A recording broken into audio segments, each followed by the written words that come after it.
Some of the images from yesterday were so wonderful to see.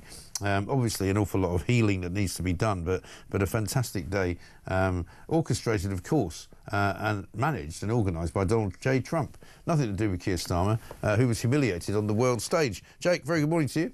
Good morning, good morning. A great day yesterday. I think we all felt somehow a mixture of emotions because, of course, we still wait for other families to see whether or not they get the return of their relatives who have previously died in captivity.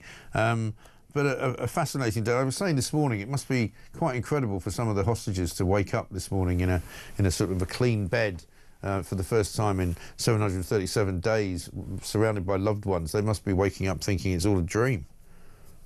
Yeah, there's a lot of psychological work that needs to go into supporting these people as they make this huge adaptation back to normal life. I think that, as far as I understand it, Israeli experts have learned quite a lot. They've had quite a few hostages going through that journey, that wonderful journey, but a difficult journey also in recent months and over the past couple of years.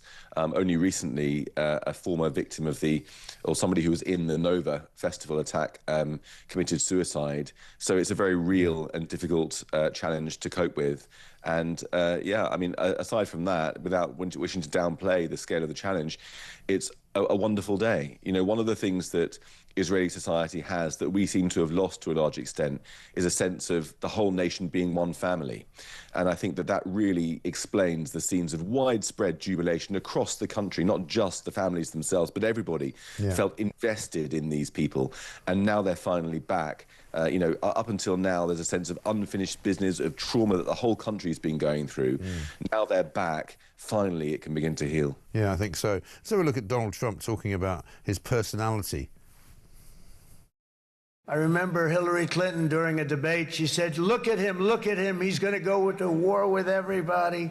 And actually, she said, he's got a personality that's all about war. No, and my personality actually is all about stopping wars, and it seems to work. Seems to work. And, you know, if it wasn't for Donald Trump, it probably wouldn't have happened.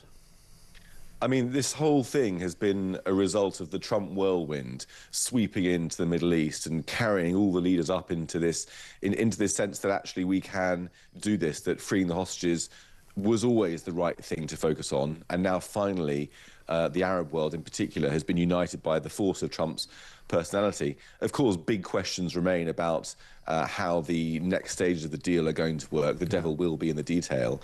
But for now, it just reminded me of, you know, a father coming home and saying, look, kids, tidy your rooms up. It's been like this for long enough. And, you know, Mark Rutte, of course, the NATO chief, previously referred to Trump as daddy in a humiliating message a few months ago.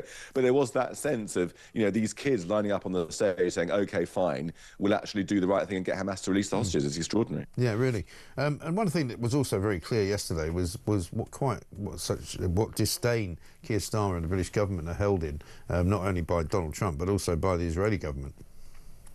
Yeah, I mean, you know, from the Manchester attacks onwards, all we've wanted from Keir Starmer is just to keep his mouth shut. Yeah. Just don't say anything. It's clear that you've messed this up royally. You've humiliated Britain on the world stage by having Hamas celebrate celebrate your foreign policy one week and then celebrate the attack that you're trying to lament the next. And then suddenly, you know, the cherry on the cake came when British officials from Bridget Phillipson downwards tried to claim credit for Trump's deal, only to be slapped down by the Americans who called them delusional. Yeah. I mean, it was just abject humiliation, not just for him. I mean, it's quite funny, you know, to see Keir Starmer, a bit of schadenfreude from the viewing public, I think, but he's humiliating Britain as well. Yeah.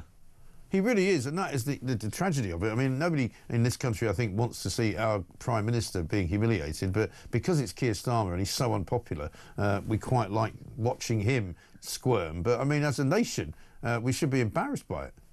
Exactly. I mean, Britain should have stood shoulder to shoulder with the US, insisting that Hamas are the bad guys, not Israel, the liberal democracy trying to defend its people. Hamas need to surrender. Hamas need to release the hostages, and nothing will be given to the Palestinians until that happens. That should have been, it's obvious that should have been our position.